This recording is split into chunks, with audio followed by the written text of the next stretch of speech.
Bienvenidos, como ha dicho Jorge, y yo voy a hablar sobre el español como lengua extranjera y cómo enseñamos nosotros español aquí en la Escuela de Idiomas.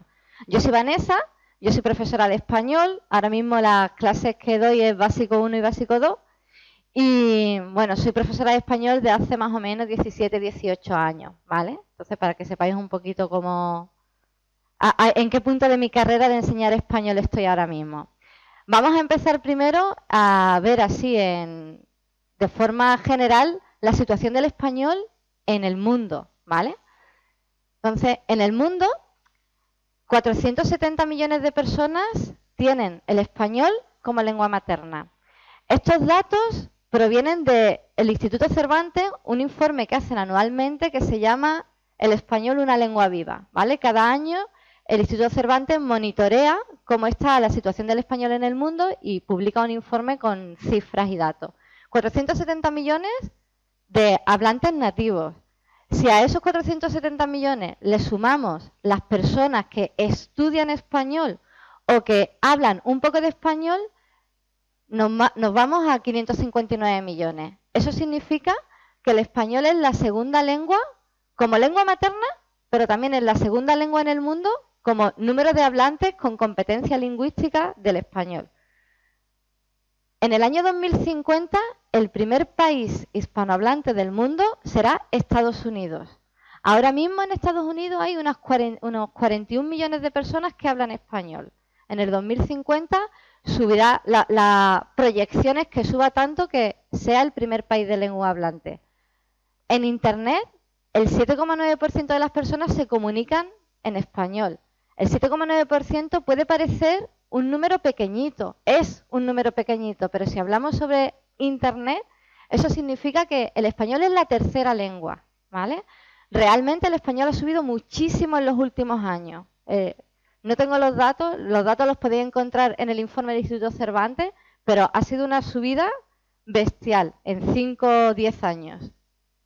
En el mundo, la situación del español es la siguiente. En azul veis los países donde el español es la lengua oficial. El azul más claro, el 25% de la población habla español. Sería ahí en el sur de los Estados Unidos. Los otros dos azules, del 5 al 20% se habla español, sigue siendo ahí en Estados Unidos, ¿lo veis? Y el más clarito, se habla español pero no es lengua oficial, que es aquí. Por si no veis bien el mapa, mirad, tenemos Filipinas, que se habla español pero no es lengua oficial, y también se habla español aquí. Es un país de África que es Guinea Ecuatorial, ¿vale? En este mapa todavía falta otro sitio más donde se habla español, que es aquí, que es el Sáhara Occidental, ¿vale? Como el Sáhara Occidental antiguamente fue una colonia española, pues todavía allí se habla español. En Estados Unidos, el español es el que está representado por el color rosa. Es decir, en esos condados, más del 10% de la gente habla español, todos los que son de color rosa. Los otros idiomas, en azul, es el francés. En amarillo, es el alemán. En verde, son las lenguas indígenas. Esto de aquí es Alaska, ¿vale? Y aquí, que es Hawái, son las lenguas del Pacífico, de las islas del Pacífico. El español es mayoritario, ¿no? No solamente podríamos pensar que es lógico que sea mayoritario en el sur de Estados Unidos porque está más cerca de México, pero si os fijáis no solamente aquí, ¿eh? Está repartido por todas partes. ¿Y cómo es el español en la Escuela Oficial de Idiomas? Pues en nuestras clases el español es lengua meta y lengua de comunicación. ¿Qué significa? Lengua meta significa que es la lengua que estamos estudiando en clase. Y lengua de comunicación es la lengua en la que hablamos. Claro, cuando yo llego a clase, en mi clase, por ejemplo, yo me encuentro con 14 nacionalidades diferentes. Yo tengo estudiantes de Ucrania, de China, de Corea, de Filipinas, de Camerún, de Nigeria, bueno, muchísimos. Y tengo estudiantes desde 17 años hasta 71 años. Tengo una variedad enorme. Entonces, claro, mucha gente me pregunta a mí, pero claro, tú cuando llegas el primer día a clase ¿hablas inglés, no? Y yo digo, no, no puedo hablar inglés, porque yo tengo alumnos que no hablan inglés. Yo tengo que hablar español. ¿Qué pasa? Que cuando llegamos a una clase que es 0, es decir, un básico 1, que no hablan nada, que a lo mejor saben decir hola y cerveza, ¿no? Las dos palabras. Pues, ¿qué es lo que hacemos? Hablamos muy despacio, utilizamos mucho las manos y siempre tenemos que comunicar al alumno de alguna forma que tiene que estar muy relajado en clase porque va a haber muchísimas cosas que no va a comprender, muchas cosas, pero que tiene que de alguna forma dejarse llevar, porque la comunicación fluye, aunque no se hable la lengua. Ups, perdón. Como nuestros estudiantes estudian español en España, eso significa que nuestros estudiantes están en inmersión, es decir, están en el mismo país donde se habla la lengua. Como están en inmersión, el elemento cultural es muy importante, no solamente como cultura en general, sino también la forma que tienen de relacionarse con los españoles. Por ejemplo, yo tengo alumnos que no saben hablar, que a lo mejor llevan una semana aquí en España y en clase hemos aprendido a decir, me llamo Periquito y soy de Rusia, pero me dicen, tengo 2 churumbeles. Y yo les pregunto, pero bueno, vamos a ver, ¿dónde has aprendido esa palabra? Pues claro, en la calle ellos están con español y a lo mejor tiene un amigo español que por hacer la gracia, ¿no?, le enseña. O por ejemplo, hace 3 semanas, más o menos, un estudiante mío en clase me preguntó qué significaba ajo y agua. Y es un estudiante de básico 1 que ahora mismo sabe el presente y poquito más, pero se relaciona con españoles porque está en inmersión, es lo que pasa. ¿Qué pasa con el elemento cultural? Pues como ellos viven aquí, hay muchas situaciones que si no comprenden pueden ser causa de conflicto. Por ejemplo, el ejemplo de la fotografía, los saludos. Nosotros a lo mejor no nos planteamos que dar 2 besos a una persona puede ser una causa de conflicto, pero en otros países dar 2 besos es algo que no se hace. ¿Qué pasa? Que, por ejemplo, si tú te relacionas con personas de un país como Estados Unidos y la primera vez que conoces a esa persona le quieres dar 2 besos, esa persona va a huir despavorido, ¿no? Se da el caso de, hola, John, te presento a Vanessa, hola, y John hace, porque no sabe qué es lo que estás haciendo. ¿Por qué se aleja? ¿Por qué se aleja John? John se aleja porque nosotros estamos invadiendo su burbuja personal, ¿vale? Todos, no solamente en Estados Unidos o en otro país, Francia o Italia, o incluso en España, tenemos nuestra burbuja personal. La diferencia es que las zonas cambian. Nosotros en España tenemos una burbuja que es más pequeñita y permitimos que la gente se acerque mucho más. Pero un poco, no mucho. Seguro que habéis estado en alguna situación donde alguien que no comprende muy bien el tema de invadir la intimidad de otra persona se ha acercado mucho y vosotros os sentís violentos. Claro, en nuestras clases, nuestros alumnos no saben eso. Nuestros alumnos ven a los españoles que se acercan y ellos siempre un paso atrás, porque entramos muy dentro. ¿Qué hago yo en clase? Yo en clase les explico esto, ¿no? Les explico, es que en España es normal saludar con 2 besos. Es normal cuando hablas con otra persona tocarse. Cuando hablamos juntos. Yo cuando empiezo con una clase nueva no me acerco a mis alumnos. No me acerco y no los toco. Porque ellos no saben que eso se puede hacer en español. Pero lo más rápido que puedo se lo explico. Para que ellos no sufran ningún conflicto, no se sientan mal fuera relacionándose con españoles. Y ya cuando llevamos un mesecito de clase y yo me acerco a darle una fotocopia y a lo mejor voy a hablar con un alumno, ya sí le toco el brazo, ¿no? Para que yo les estoy enseñando poquito a poco, ¿no?, dónde están los límites cuando hablamos con los españoles.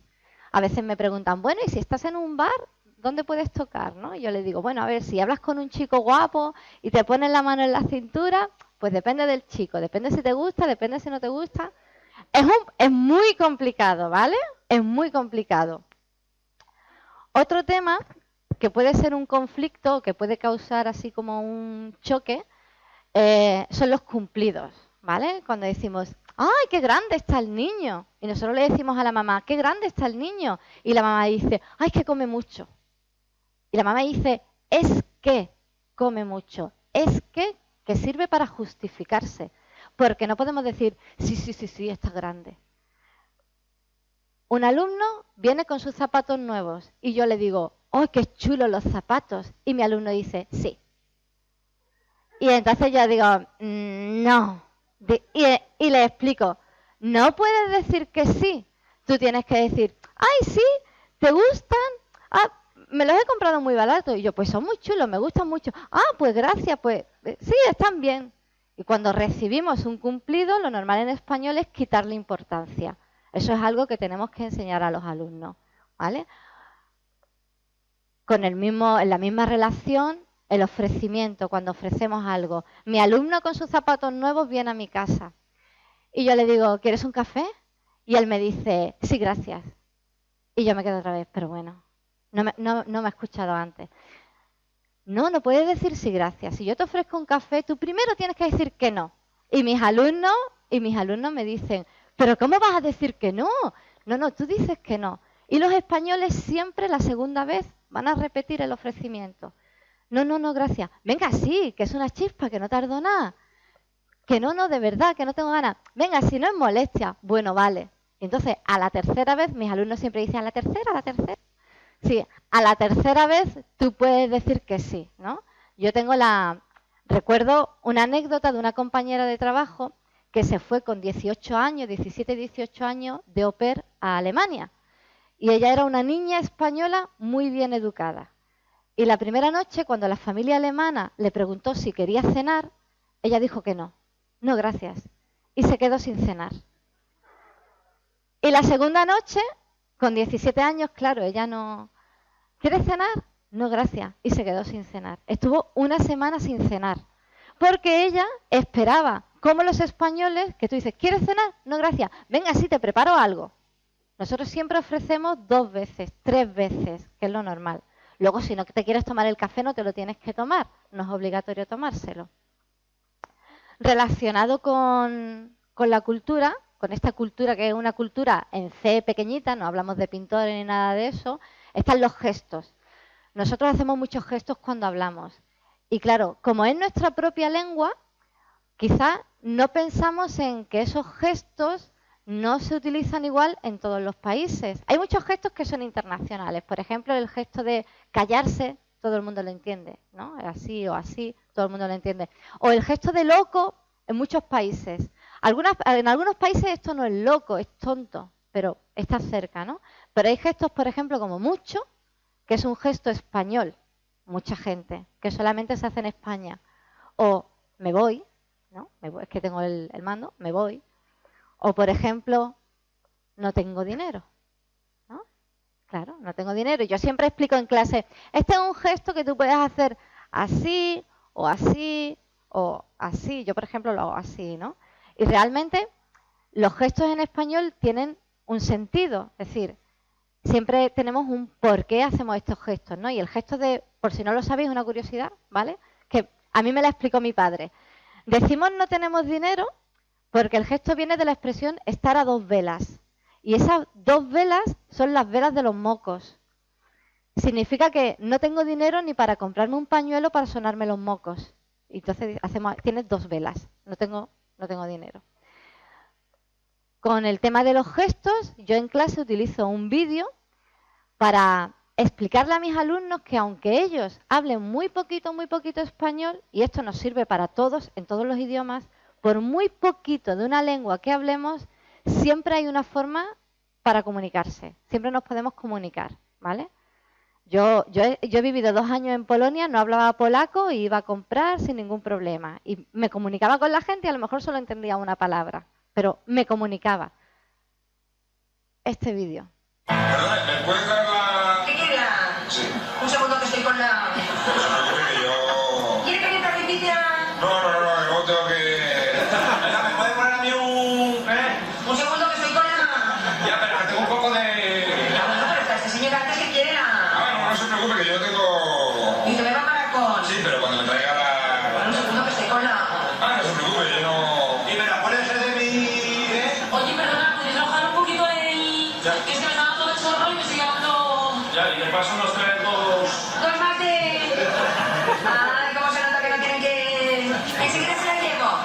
Enseguida me ha traído todavía a mí. Sí, yo la... Pero se lo han hecho una tenía. Oye, yo tampoco tengo... Vamos, que cuando acabes con la A, le pones el señor Sur y me traes mis dos... ¿A usted no le importa que baje un poquito?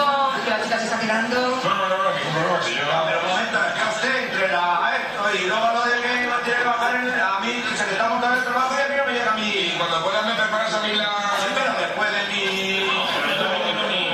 No, por favor.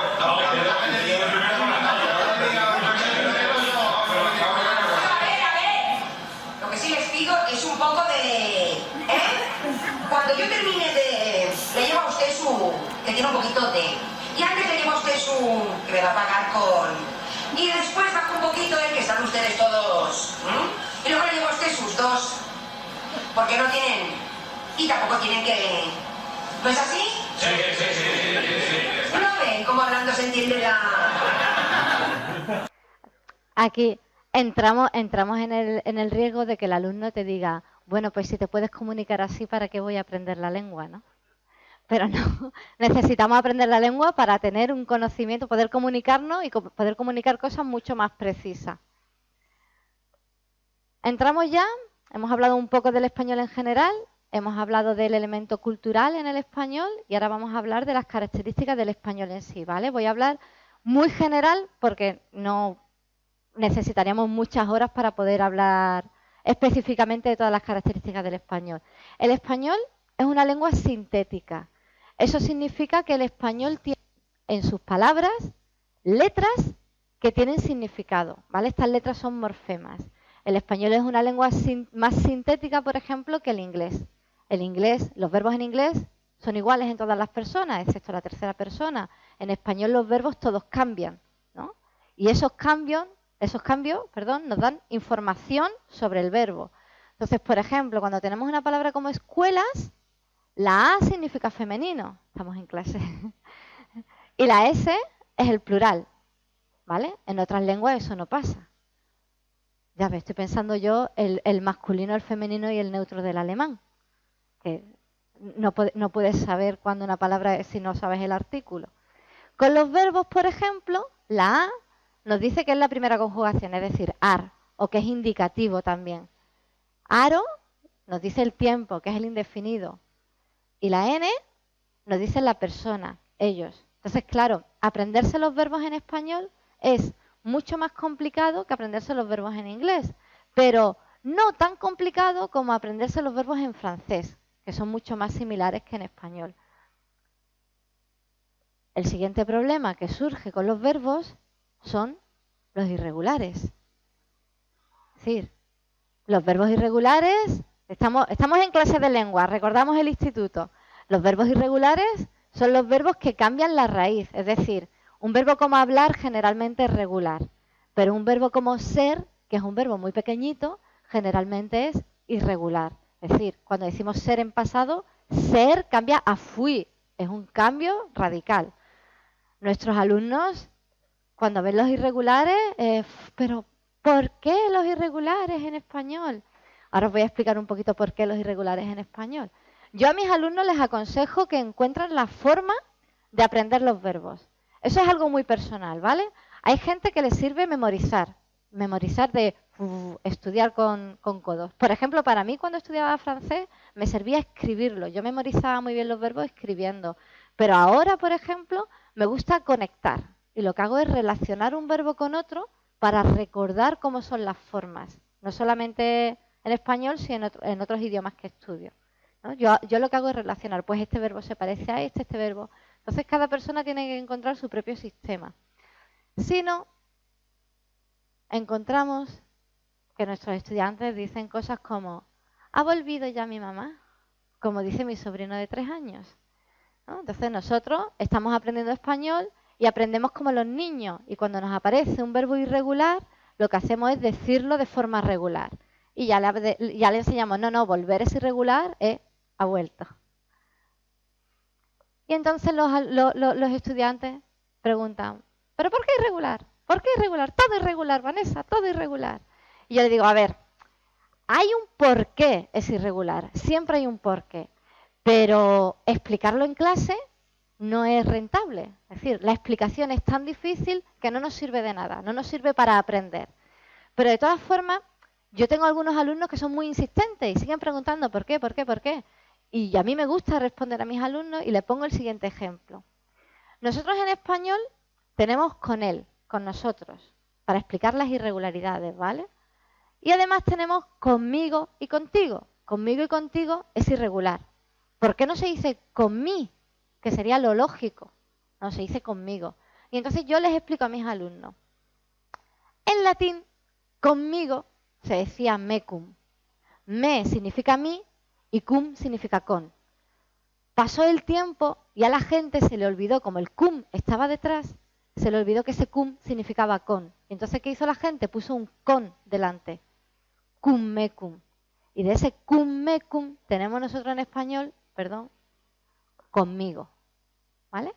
Entonces yo le digo a mis alumnos, ¿veis por qué es irregular? Y dicen, sí, digo, ¿sabemos nosotros latín? No, estamos estudiando español, no nos vamos a meter en otra lengua. Entonces, siempre hay un porqué. No solamente en español, en todos los idiomas siempre hay un porqué. Lo que pasa es que a veces en clase no sirve de nada explicar por qué. No vamos a aprender más rápido por eso. Tenemos que aceptar los irregulares. Y pasamos, si quiere pasar la diapositiva, vale, a las dificultades por países.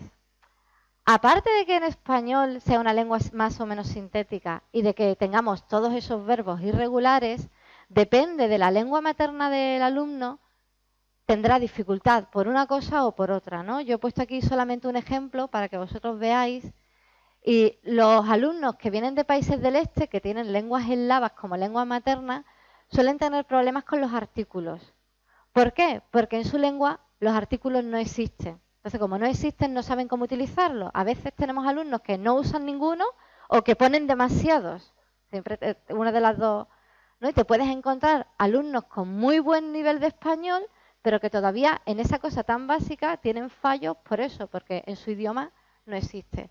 En los países orientales, la concordancia de género y número suele ser un problema, porque en su país, en su lengua materna, otra vez no está. Entonces, los estudiantes chinos pueden decir cosas como, la ciudad es bonito. Y tú le dices, no, pero es que la ciudad es femenino, entonces tienes que poner bonita en femenino. Y en los países árabes tenemos las vocales, la confusión de vocales e, i, o, ¿no? Yo ahora mismo tengo un estudiante, voy a aprovechar que no hay nadie de mi clase aquí, tengo un estudiante que cuando me llama me dice Vanessa, porque tiene problema en pronunciar la A y la E. Dice Vanessa. Yo se lo perdono porque yo no sé pronunciar muchos de los nombres de mis estudiantes. Algunos errores que pueden cometer los estudiantes de español, bueno, los errores son una gama amplísima, pero para que veáis algún ejemplo, algo como, la gente son simpáticos. El de la gente es súper típico, porque en otras lenguas la gente es una palabra plural, pero en español es singular. Entonces el verbo tiene que estar en singular. Y claro, si ya pone la gente, pone simpática también en singular. Espero voy a tu casa, en lugar de espero ir a tu casa. O espero que vengas a mi casa, si cambiamos la persona. Aquí el error son dos. El primero es no escribir la exclamación al principio de la frase. Eso es súper típico porque solo existe en español. Pero el otro error es que a veces, a mí me parece muy divertido, los alumnos dicen, ¡y qué bien! ¡Y qué bien! Porque piensan que la exclamación es una I. Me parece, yo la primera vez que lo escuché no entendía el problema. ¿Pero qué dice? ¿Por qué? Yo decía, ¿por qué dice I? ¿Por qué dice I? Y es que se piensan que es una I. Me lavo mi cara, ¿no? Muy típico porque en español no lo decimos porque ya tenemos el me que indica a la persona. Por esto tenemos que recalcarlo en clase. Como ya tenemos el me, no necesitamos mi, decimos la cara. O, ¿cuándo tenemos próxima clase? Y quitamos la interrogación de adelante, no la ponemos y el artículo se nos olvida. O el último, que es muy difícil, los perros tenemos en casa, que es los perros los tenemos. Esa es una colocación del pronombre que no se da hasta los niveles muy altos de español. Entonces es muy normal que en todos los niveles cometan ese error cuando cambian el orden del complemento, que serían los perros. En cuanto a la fonética, ahora vamos a ver algunos de qué errores pueden cometer con la fonética, pero en español no es un problema, ¿vale? El español es un idioma muy agradecido. Es decir, no importa lo mal que tú pronuncies, te vamos a entender, ¿no? Por eso nuestros alumnos siempre dicen, los españoles son muy simpáticos, porque yo hablo muy mal español, pero siempre me entienden. Claro, porque nosotros tenemos un idioma que es muy fiel. Cómo se escribe y cómo se pronuncia es muy fiel. Hay 3 sonidos con los que los estudiantes suelen tener problemas. El primer sonido, venga, Vanessa, que creo que tengo que ponerlo más así, es la J. La J es un sonido muy difícil porque se hace con la garganta. Para nosotros que estamos aquí, también es un sonido muy difícil. Yo cuando estoy en clase en los niveles más bajos digo la gente, pero cuando estoy en la calle digo la gente. Y entonces cuando mis estudiantes me dicen la J, y yo les digo, no os preocupéis, no tenéis que hacerlo tan fuerte, podéis hacerlo un poquito más suave, la gente. Entonces es una forma de arreglar ese problema con la J. La R es un quebradero de cabeza, porque la R fuerte no existe en otros países y además nos podemos encontrar con la casuística de que tengamos un alumno que tenga frenillo y que no pueda pronunciar la R porque físicamente no puede pronunciar la R. Como le pasa a muchos niños españoles que de pequeño van al logopeda para aprender a pronunciar la R. ¿Qué es lo que hago yo en clase? Pues yo primero les recomiendo, ponte delante de un espejo y haz la moto. Le explico cómo tiene que poner la lengua, por dónde sale el aire, y les digo, tienes que hacer rrr, ¿no? Y que practiquen delante de un espejo. Y les doy una lista de palabras con palabras que tengan R y que tengan I y E. Porque cuando decimos la I y la E, ya tenemos puesta la lengua en posición que facilita pronunciar la R. Con la A es más difícil porque la A está detrás. Perdón. Y el tercer sonido es la Z. La Z es, bueno, no es un problema. No es un problema porque 400 millones de hablantes de español no pronuncian la Z. Es decir, cuando mis alumnos dicen zapato, yo no los corrijo. Cuando dicen, voy a decir casa como caza, cuando dicen casa, no los corrijo. Y claro, en otros idiomas puedes decir, bueno, es que son pares mínimos. Es decir, si dices casa y dices caza, son 2 palabras diferentes. Pero es que 400 millones, repito, 400 millones de personas más o menos, millón arriba, millón abajo, dicen casa, casa. Dicen las 2 palabras exactamente igual, porque son seseantes. Entonces, yo quiero hablar un poquito de esto y para ello he cogido una captura del diccionario panhispánico, ¿vale? Que es un diccionario de la Real Academia de la Lengua donde explica el seseo. No hace falta que lo leáis. Explica que el seseo es cuando decimos cereza en lugar de cereza, ¿vale? Y no entro en las diferentes pronunciaciones de la S, que la S se puede pronunciar de muchas formas diferentes. ¿Y dónde se produce el seseo? Además de en Hispanoamérica, en España se sesea en Canarias, en Andalucía, en Murcia, Badajoz, Valencia, Cataluña, Mallorca, País Vasco, Galicia. En todos esos sitios hay casos de seseo. Es decir, no voy a decir somos porque yo no soy seseante, soy ceceante. Son mínimo la gente que dice S y Z. La mayoría dice la S solamente. Entonces, ¿qué dice el panhispánico sobre el tema? La última línea. Dice, el seseo meridional español, andaluz y canario, y el hispanoamericano, gozan de total aceptación en la norma culta. Nosotros tenemos una lengua, el español, que como dice una compañera mía, es normativa. Tenemos una organización que es la Real Academia de la Lengua que nos dice qué es correcto y qué no es correcto, ¿vale? Y bueno, aquí siempre entramos en la polémica de, pero es que yo busco esta palabra en el diccionario y no está. Y todo el mundo dice esa palabra, que eso es pues, un poquito de polémica, pero es verdad que que la RAE, la Real Academia, hace lo posible por modernizarse bastante rápido. Tenéis que saber que Real Academia no solamente hay en España, en todos los países de Hispanoamérica también hay Real Academia, ¿vale? Y ellos están en comunicación para decir qué es correcto en español. Ahora mismo, la corriente es a favor de las variedades, ¿no? Tenemos una lengua, que es el español, y tenemos muchas variedades. Es decir, cómo hablan en México, que es diferente a cómo hablamos en Andalucía, o cómo hablan en Venezuela, o cómo hablan en Argentina, todo es correcto.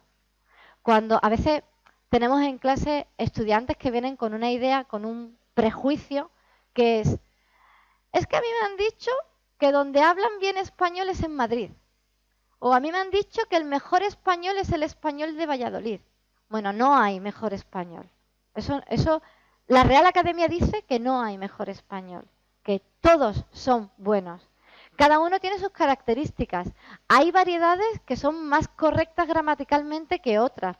Nosotros, por ejemplo, tenemos la suerte que nuestra variedad, la andaluza, es una de las más correctas gramaticalmente, a pesar de los acentos que podamos tener. Yo soy una defensora de las variedades porque yo soy ceceante, yo no pronuncio la S cuando hablo normalmente, aquí sí porque estoy en público.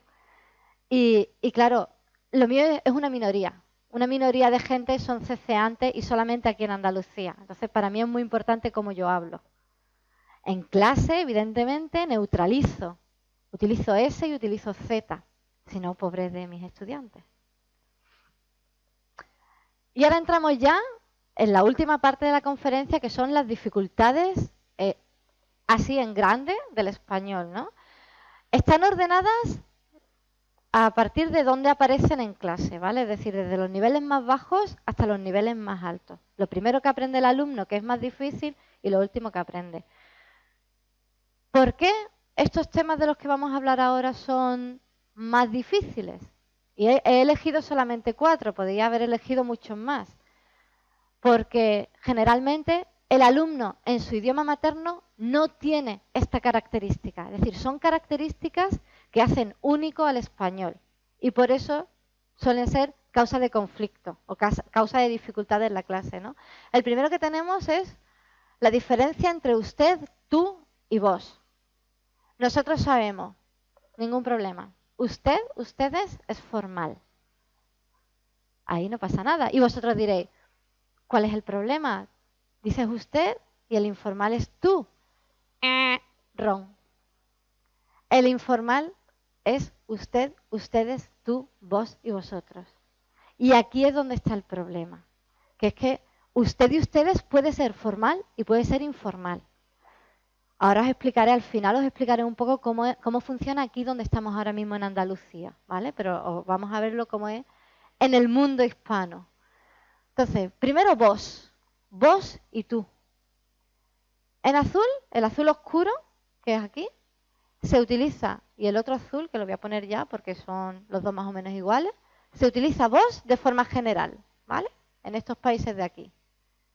Más clarito, vos y tú. Se utilizan los dos. Y en gris, tú. ¿No? Aquí esta vez sí aparece el Sáhara. Entonces, más o menos parece por superficie que estamos igualados. Que hay la misma cantidad de gente que utiliza el vos que la misma cantidad de gente que utiliza el tú.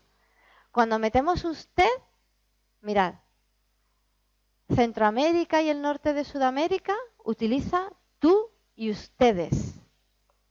En España, tú y vosotros. Y aquí, en verde, vos y ustedes. Quitamos el tú, pero ponemos el vos. Pero en todas partes se utiliza usted en singular como forma formal. ¿Estáis un poquito perdidos? ¿No? Bueno, bien. Imaginad nuestros estudiantes. Si nosotros nos perdemos un poquito, ¿qué pasa entonces? Pues que tenemos ejemplos como este. Que Mafalda le pregunta a su amigo Felipe, oye Felipe, ¿qué demonios es eso? Y dice Felipe, un yo-yo. Y Mafalda dice, ¿un vos? No, un yo-yo. Ah, un Felipe. Que no es yo de yo. Es yo, ¿entendés? Yo. Egocéntrico. Cuando yo utilizo esto en clase, yo le pregunto a mis alumnos, ¿cómo se diría esto mismo aquí, en España? Pues en lugar de decir, Mafalda, un vos, diría un tutú. Claro. Y en lugar de decir, Felipe, ¿entendés? Diría, entiendes, porque entendés es en Argentina.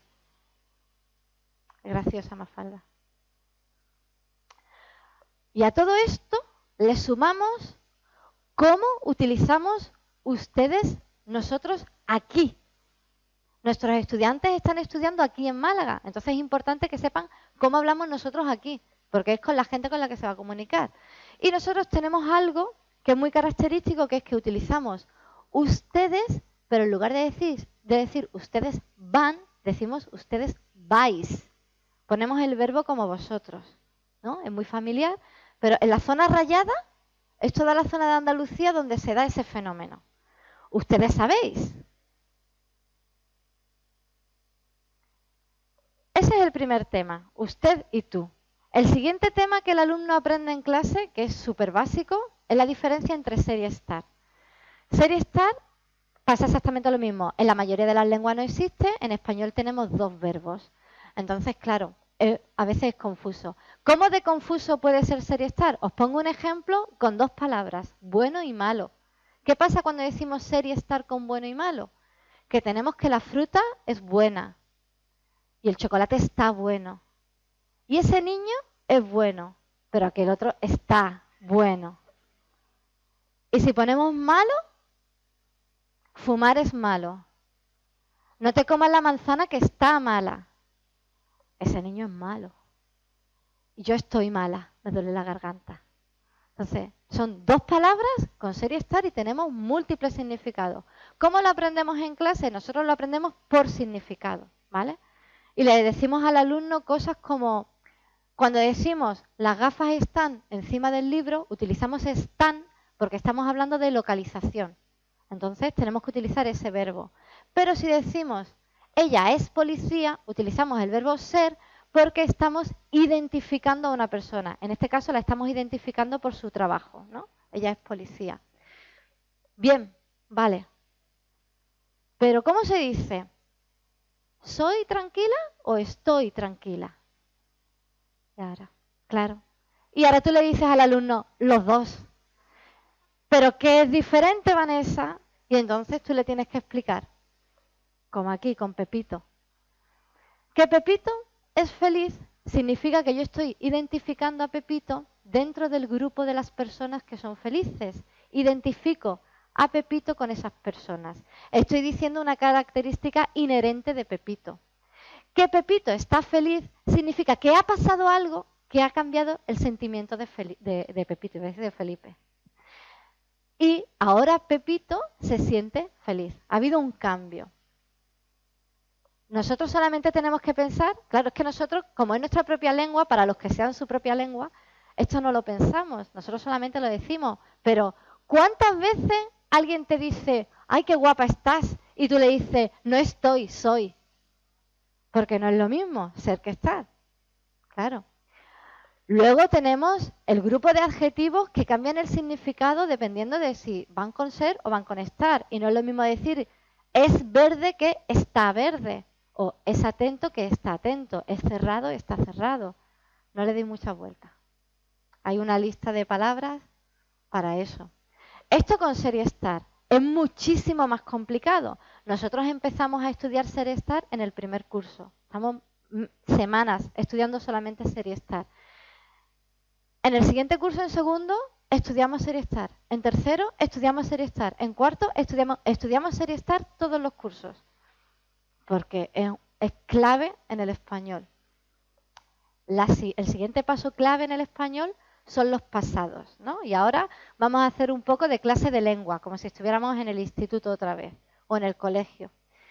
Y en español tenemos con los verbos dos modos, el indicativo y el subjuntivo.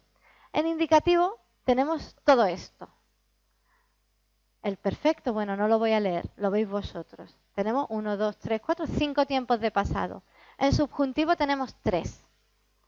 Aquí, el último lo quitamos, porque ya no se utiliza.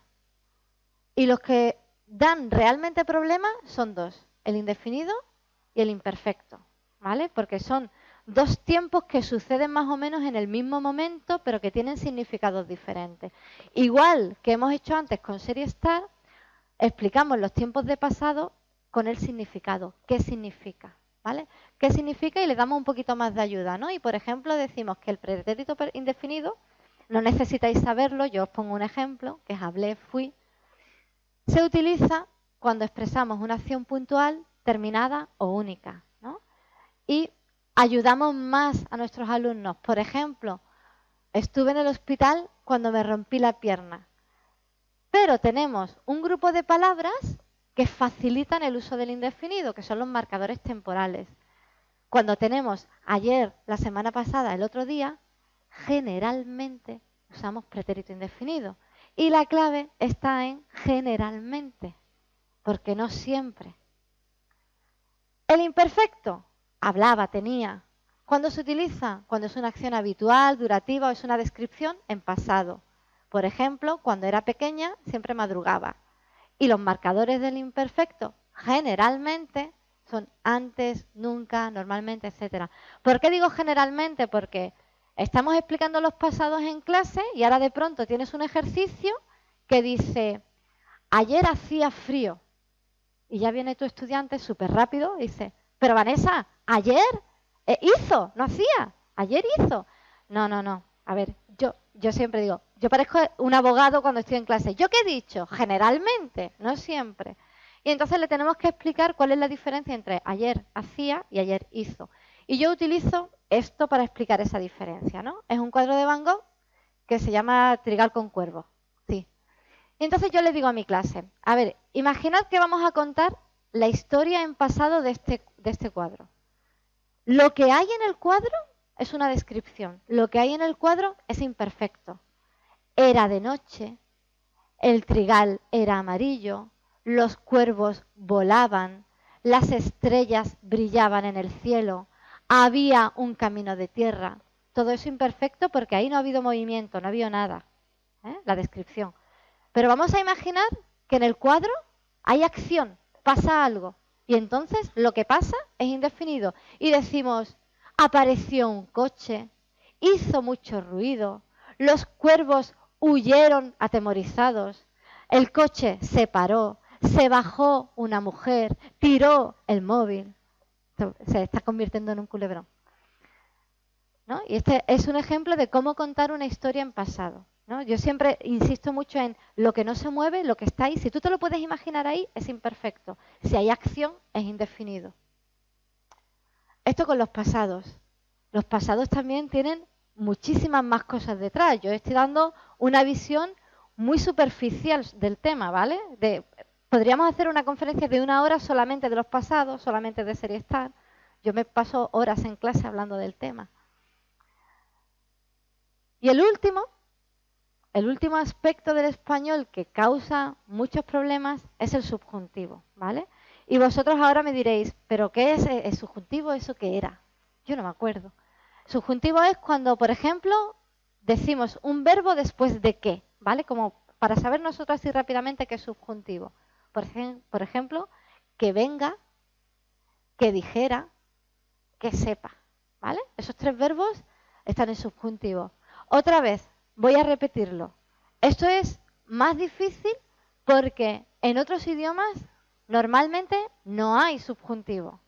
En alemán hay un poquillo, en francés hay un poquillo, aunque a veces se utiliza diferente. En inglés quedan restos, pero nunca se enseña como subjuntivo, ¿vale? Entonces el subjuntivo es algo muy español y muy importante. Los estudiantes cuando empezamos a aprender el subjuntivo, siempre matemáticamente, viene alguno, el mismo que siempre pregunta, y dice, pues yo le he preguntado a un amigo mío, español, y le he dicho, ¿tú usas el subjuntivo? Y me ha dicho que él no lo usa. Claro, y yo le explico, a ver, nosotros vemos el español de una forma en clase que los españoles no saben. Entonces, un español, si no se acuerda de lo que ha visto en el colegio, esto es muy difícil saber que eso es subjuntivo. Yo digo, no, es imposible no usar subjuntivo. El subjuntivo se utiliza para las cosas más importantes, se utiliza para expresar sentimientos, se utiliza para la probabilidad, para decir las cosas que no conocemos, para expresar el deseo, ¿no? ¿Y cómo lo vemos en clase? Esto es un poquito más complicado. Empezamos con las estructuras que utilizan el subjuntivo, ¿no? Y tenemos, las voy a poner todas. Oraciones independientes, verbo más que más verbo, nombre más que más verbo, conjunción más verbo. Yo lo pongo así porque me resulta más fácil y pienso que a los alumnos les puede resultar también más fácil. En lugar de decir cosas como oración subordinada sustantiva, oración adverbial condicional, ¿no? Pues yo hago eso. Un ejemplo, quizás no llueva mañana, ¿no? Quizás introduce una oración independiente. Quiero que me llames esta tarde. Busco un coche que sea baratito. Un coche es el nombre y que sea el subjuntivo. Si pudiera, y el sí en la conjunción. Y ahora nosotros tenemos que explicar cómo funciona esto. Y otra vez nos vamos a los significados y a los usos, ¿no? Y no es lo mismo decir, espero tener suerte en el examen, que espero que tengas suerte en el examen. Cuando yo empecé a dar clases de español, yo era malísima en gramática, malísima. Porque yo en la universidad nunca estudié gramática, solo estudiaba literatura. Y claro, yo me aprendí los verbos enseñando español. Y cuando los estudiantes me preguntaban, ¿pero esto por qué? Yo lo que hago mentalmente es buscar ejemplos y creo mi propio sistema de sí, no. Es así porque, y encuentro la explicación rápidamente. Vosotros podéis pensar aquí por qué el primer ejemplo es tener, que es el infinitivo, y el segundo ejemplo es tengas, que es el subjuntivo. Y nosotros le decimos a los estudiantes, estamos hablando de la misma persona, yo espero tener suerte yo. Entonces usamos infinitivo. Hablamos de otra persona, yo espero que tú tengas suerte, usamos el subjuntivo. Esta nosotros la conocemos como la primera regla de subjuntivo, que es la regla de las personas. Pero si en lugar de esperar utilizamos el verbo creer, decimos, creo que tienes razón, y en subjuntivo, no creo que tengas razón. Y ahora, ¿por qué subjuntivo? ¿Por qué decimos tengas? Pues porque decimos no. Decimos no. No por el qué, porque aquí tiene qué, tienes. Entonces, esta es la regla de la negación. ¿Vale? Aquí están las dos reglas, las personas y la negación. Siempre que tenemos verbo más que más verbo, es una de estas dos reglas, o las personas o la negación. Yo digo, las personas son muy importantes. El ejemplo de nombre más que más verbo no es lo mismo. Busco un libro que tiene ejercicios de gramática que busco un libro que tenga ejercicios de gramática. En el primer ejemplo, yo conozco el libro. Yo sé qué libro estoy buscando. Se llama bla, bla, bla. Ese es el libro que tiene los ejercicios de gramática. Pero en el segundo, ahí está la estantería con todos los libros de gramática, pero mira, busco un libro que tenga ejercicios de gramática que no sean muy difíciles. Yo no sé qué libro. El librero va a coger un libro y venga, este es el libro. No conozco el libro. O que se levanten los alumnos que han aprobado. Hicimos el examen ayer, yo he corregido el examen, yo recuerdo exactamente quiénes han aprobado. Que se levanten los alumnos que han aprobado. Hicimos el examen hace 2 meses, yo ya no me acuerdo, estoy mayor. Que se levanten los alumnos que hayan aprobado, yo no sé quiénes son, pero venga, que se levanten.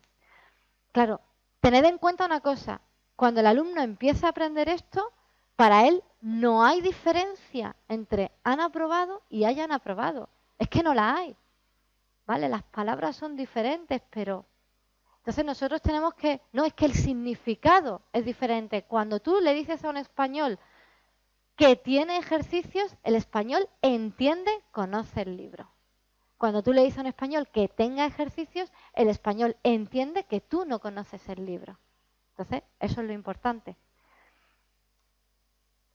La última parte del subjuntivo son las conjunciones, que no las vamos a ver, porque para eso necesitaríamos 2 horas, ¿vale? Pero para que veáis cuáles son algunas de ellas, con estas conjunciones se usa, a veces obligatoriamente, otras veces se puede usar el subjuntivo. Y hay muchas más. Esto solamente es un ejemplo, ¿vale? ¿Para qué nos sirve a nosotros, a los poquillos que hemos venido, aprender cómo es el español para extranjeros? Pues yo soy consciente de cómo es mi lengua, entonces es más fácil aprender una lengua extranjera. Yo a mis estudiantes les digo exactamente lo mismo. Mis estudiantes están estudiando español y yo siempre cuando tienen dificultad en algo les digo, piensa cómo es en tu lengua. Piensa cómo es en tu lengua y compara. Y entonces tú ves, pues se dice igual, pues se dice diferente, pues se dice así. Y reflexionando sobre nuestra propia lengua nos puede ayudar a hacer más fácil el aprendizaje de otra lengua diferente.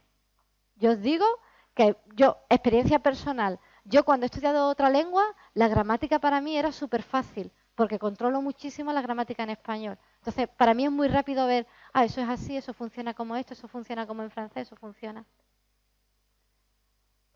Y aquí terminamos la conferencia. Muchísimas gracias por haber venido.